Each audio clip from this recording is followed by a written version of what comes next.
Hi, UMS families. Hope you're doing well and you're enjoying your summer. I've got some information that I know you've been anxious to see.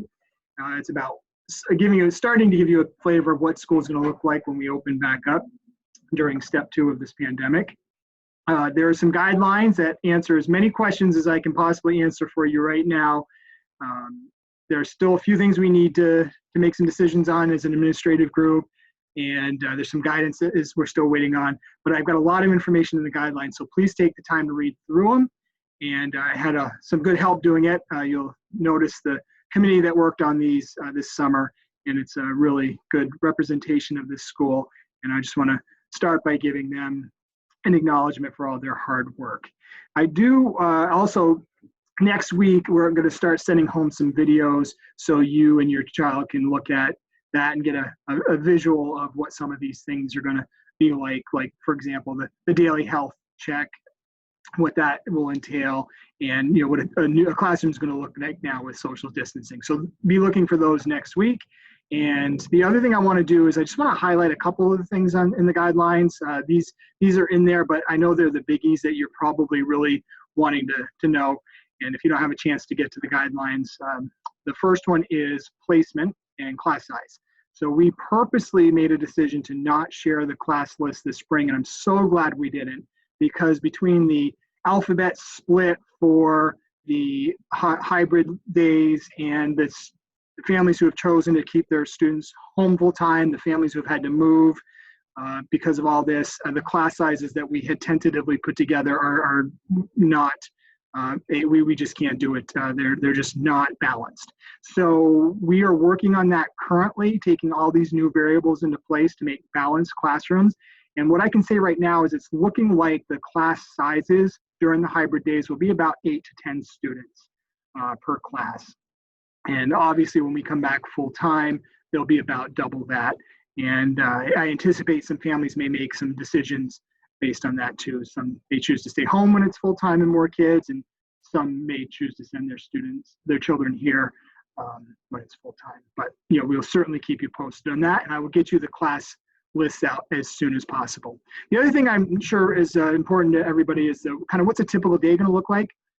And what will happen is the first thing your child will do, whether they come to school on the bus or you drive them in, is they'll have a daily health screening. And that will entail some questions that the adult, whether it's a parent, guardian, an uncle, a neighbor, the adult will answer for the child. And then the child's temperature will be checked, either prior to boarding the bus or getting out of the vehicle. And once they get to school, either by bus or vehicle, they'll go straight to their classroom, and they will spend virtually their entire day in the classroom. So whereas in the past they would go to music in the music room, Miss Mutz is going to go to the class and teach music there. The goal is to keep kids in that self-contained space as much as possible with only the same group of students, because God forbid there be a breakout, we really would want to contain that. We will get them, and they'll have lunch in their classroom as well. We will get them outside. Every class has been assigned a morning and afternoon outside time where they can go out and get some fresh air, get some energy out, take a mask break, do outside learning if a lesson lends itself to that, because we know fresh air and being outside is really important.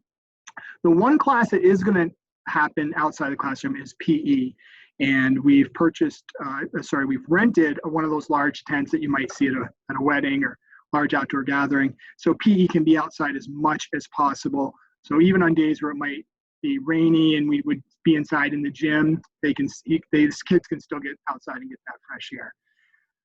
All right, the last thing I want to share with you if you have not done so already is please start having your child wear a mask. I hope I don't come across as too stiff and not understanding in the guidelines, but wearing a mask is a requirement.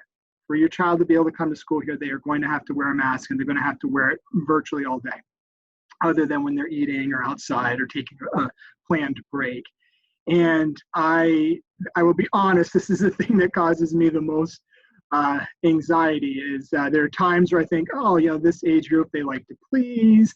I've got an awesome group of educators here. We'll teach them about mask wearing, and we'll model it, reinforce it, and all of that. and kids generally like to do what they're told.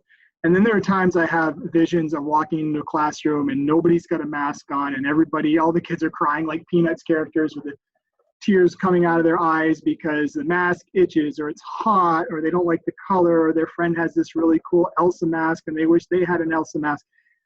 You've got kids this age, you can picture it. So, we are going to be patient and understanding, that this is what is causing me the anxiety is, young kids need to be able to make mistakes and make bad decisions and fail and learn from all of that. But unfortunately, not wearing a mask can have some pretty serious consequences for the rest of their classmates. So we are going to have to keep the masks on, which again, one of the things I learned this summer is, back in the spring, wearing a mask to go do a little shopping in the store for 15 minutes, that's not so bad. My first 3-hour meeting this summer, where it was in person, I wasn't doing it on a computer, and I had to wear a mask for the whole 3 hours and talk through it.